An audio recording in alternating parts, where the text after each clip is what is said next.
Pero ito po ang sinasabi ng Biblia patungkol diyan sa pagsamba sa mga Diyos-Diyosan.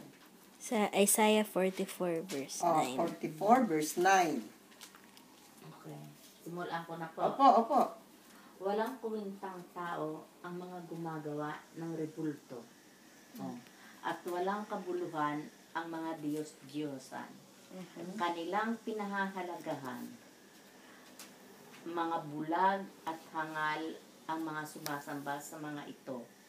Kaya sila'y mapapahiya. Walang idudulot na mabuti ang paggawa ng mga rebulto para sambahin. Tandaan ninyo, ang sumasamba sa mga ito ay mapapahiya lamang. Ang gumagawa nitong tao lamang, kaya magsama-sama man sila at ako'y harapin at matatakot din at mapapahiya. Ang panday ay kumukuha ng isang pirasong bakal at inilalagay ito sa apoy.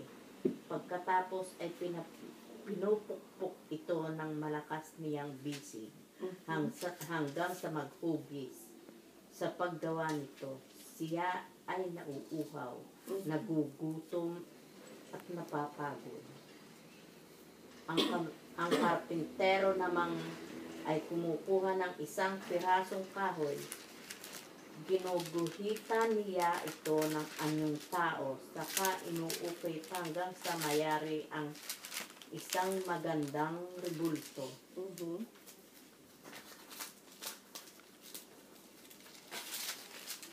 Pagkatapos, ilalagay niya ito sa kanyang bahay.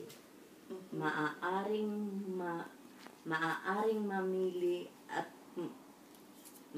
at pumutol ng matigas na kahoy sa gubat tulad ng cedro, encina at cypress.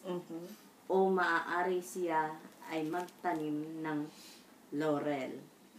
At ito ang hintayin lumaki sa kadidilig ng ulan.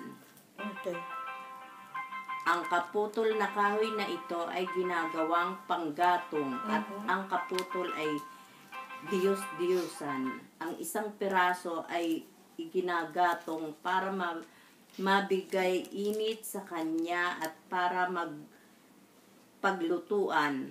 Ang isang piraso ay ginagawang rebulto para sambahin. Ang ibang piraso ng kahoy ay ginagawang panggatong. Dito siya nag-iiyaw ng karne at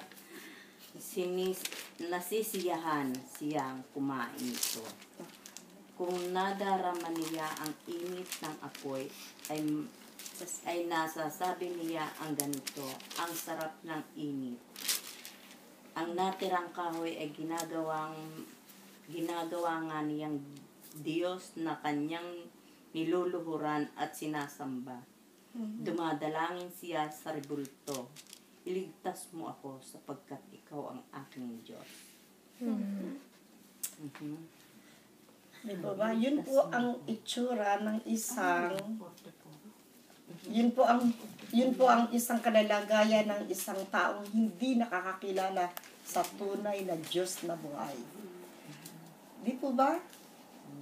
Ganito po ang sabi niya. Si Jesus ay namatay. Si Jesus ay nabuhay. Di po ba? Ngulit siya'y muling babalik sa pagdating ng panahon. Siya lamang ang namatay.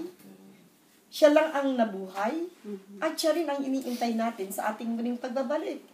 Ito nga lang lumindol, bumagyo, magkasunog, tatakbo ka, maiiwan siya, babalikan mo pa para siya ang iligtas. Katulad ng maraming mga tao na nasawi sa mga lindol at saka sa mga iba't ibang klase ng sakuna.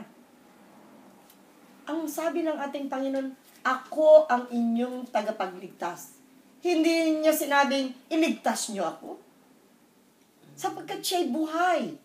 Siya ay sumasalahat ng dako. Di po ba? Pero anong sabi niya dito?